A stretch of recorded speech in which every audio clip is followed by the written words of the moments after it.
Hello, welcome back to Minute Reviews.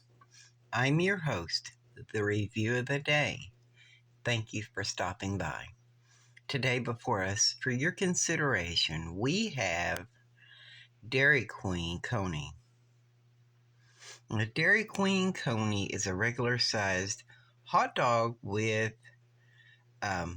some extras added on by me. Now it has cheese and chili on it, but I added some extra things. So we're going to go ahead and jump right into this and take a taste of it.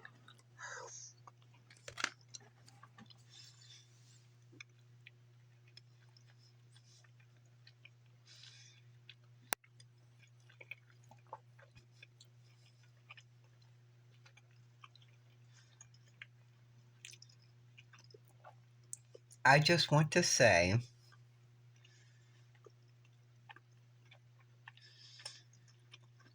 that it has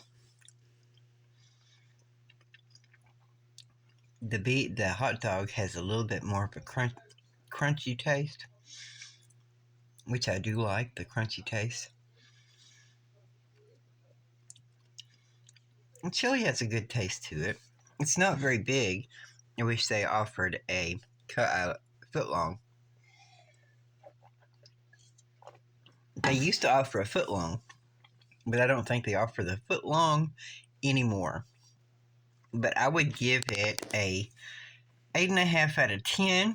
It's a good coney, and they could have added more to it, but it was good anyway. It was good. It had cheese and chili on it, so that was a good coney. And we'll catch you on the flip side. Thank you for watching Minute Reviews.